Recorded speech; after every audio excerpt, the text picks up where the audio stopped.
secure and don't fall. Might shake around a bit.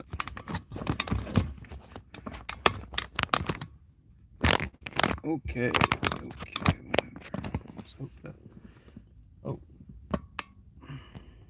nope. What's up, gang? What's up? It's February here. We're almost done with February, which means that spring is getting close. Got one more 2-week spell of cold shit coming our way.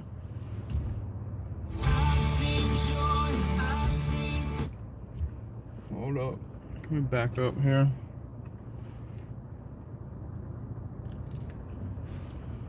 Back up, back up, back up, back up, back up.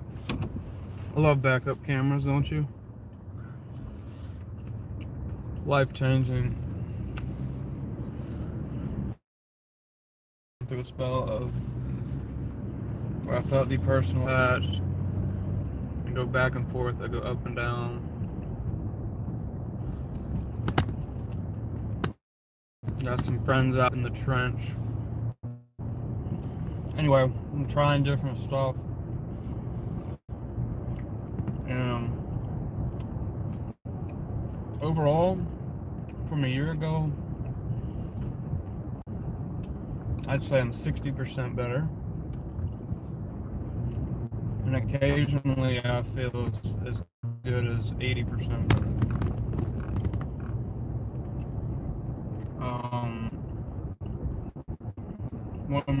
Mentally, when you're very drained,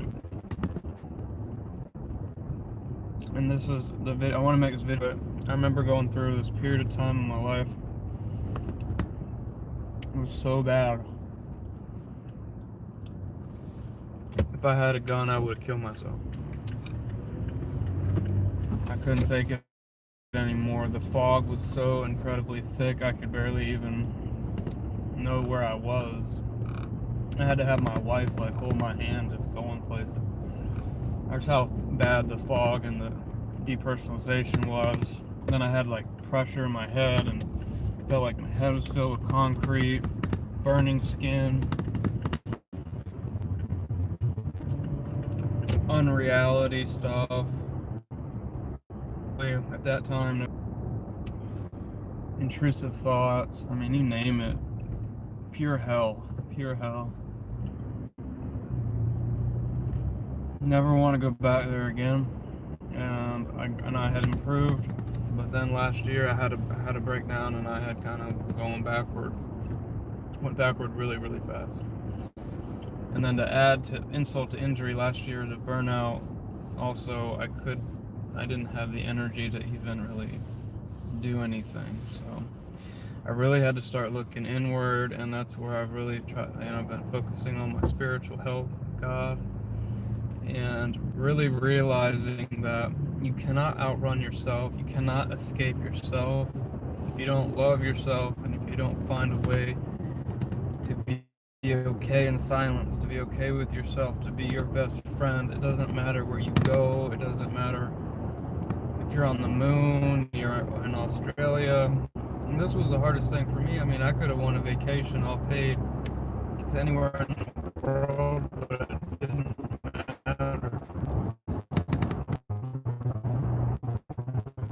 In here. And when you're miserable in here, and even before that, the physical pain doesn't matter how much money you have, you want more. And I have gotten better at that, and the things that I can do now, I still feel cognitively if I take on too much, which for me, you know, is easy to do because I'm so sensitized. Going to the gym, I go to the gym now 3 days a week, which I never used to go. I mean, I couldn't even go into a grocery store. I just got out of Target. Today, every day I've been going out, doing more stuff to make memories. I went to a harbor walk. I went to a park today. The other day I went to another cool park and to, candy store and stuff with my wife. My mood's improved times, but I still have periods where I'll just completely go back. But I'll just know that I need to meditate, I need to relax, I need to give myself a break, and everybody's got to figure out what works for them. I take methylene blue, and just recently I added a berry to 0.5, but I felt clear. I felt some clarity there. Anyway, I'm still on the Lamictal, the 62. So I'm on a low dose of a lot of cognitive enhancers, and I'm doing well. I'm doing better. The other day I drove 45 minutes to the beach, the ocean front, and I feel, like I said, between 40 and 60%, and my brain is always saying, you feel better, do you feel better, do you feel better? And I get very tired of that. So all of a sudden I start to feel boxed in, I feel tired. But it's a lot of mental, still with this burnout, I have a lot of mental fatigue. And then I can become very irritable and frustrated because it's almost like, I'm just trying to describe it, but it's almost like dementia symptoms. You become so, like, I can't remember, I can't think, I don't know where I'm at. It's very scary stuff. But as soon as I give myself a mental break and try to reduce the noise up here, a few days later, a week later, I'm kind of out of it. I've been trying to reduce phone time and trying to be more in the real world. I do Fisher Wallace, I do guided imagery. My sleep has improved a bit, so I feel more like a human. I feel more involved in the world. I'm running a company that's getting ready to take off. I'm going to meetings. I wake up every morning. Before, I just kind of was scared of everything, and now I go to Starbucks every morning. They know me by my name, and they say, "Hey, Travis." It's cool. I'm becoming human again, and literally from hell to humanity. And sometimes I feel like my energy levels are fine. That's usually when I'm doing something. But if I just sit there on the couch and watch the news or try to play a video game, I get really, really tired. At night, I feel typically, a lot of people in my situation seem to have that same experience where they feel better at nighttime.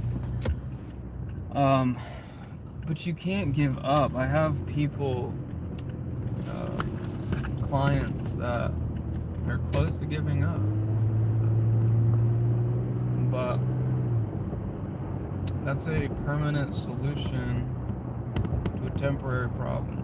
There's so many things out there, different programs and different this and that, but I accept that medication is helping me. I don't care. I would eat dog shit for the rest of my life if it helped. I understand a lot about neurobiology now. That a lot of people, the internet, Benzo Buddies should be like scorched earth. That place is a cesspool, and a lot, misery loves company. You feel depressed, you start to read depressing stories. Don't read that shit. Read success stories, find God. You gotta be around positive. You have to let light in the dark. My therapist says, you seem good. She said you present well, so it's very hard for my family and other people to understand how bad I really am at times. But I ran 7 miles yesterday. I'm walking more, exercising more, but taking more breaks, being more kind to my body, being more kind to my mind. You gotta give yourself a break. I mean, look what you've been through. I mean, I don't know what you've been through personally, but if you're watching this channel and you're dealing with DP or anxiety, you've probably dealt with some trauma. And that in itself is another trauma. So it's like a trauma cake. It's layers. So you got layers of trauma. The trauma causes symptoms. The symptoms in themselves become traumatic. A lot of times, more often, the symptoms are more traumatic than the original occurrence. I know it was for me. The symptoms of depersonalization and being so disconnected from the world and unable to function and feel alive or feel happy or have a moment of happiness, that's more traumatic than the original outset of that caused it. Whether it's the abuse or PTSD or something you witnessed. For me, it's a combination of all that. But a lot of people say they're not strong enough. If you're not strong enough, you gotta rely on God to be strong for you. And a lot of people say, I'll keep fighting, and that's not what I'm saying. That's not what Paul David is saying. That's not what Claire Weeks is saying. It's the opposite. You have to be okay with the way you feel. You have to forget about who you were. You look at Facebook and all these pictures of who you were last year, and you were partying and you're celebrating and you had friends and you're traveling, and now you can't leave your room or whatever it is. It's terrible. Well, it's so damn blurry. But you're gonna sit there and just wear your mind out even more. It's a broken limb flapping around expecting to heal. You have to give your mind a break. You have to give up that idea that you're going to be the you were last year right now, because you're not going to be. And if you keep doing that to yourself, you're just going to keep beating down a weathered mind. So just accept that you're sick, accept that you are going to get better, and that it might take time. Let the thoughts come in and let them go. It's going to be okay. Just keep on going, because there is another side. Every storm runs out of rain. I've been in on both sides of this stuff. So anyway, God bless. Keep going, keep ticking. God's got a plan for you. Pray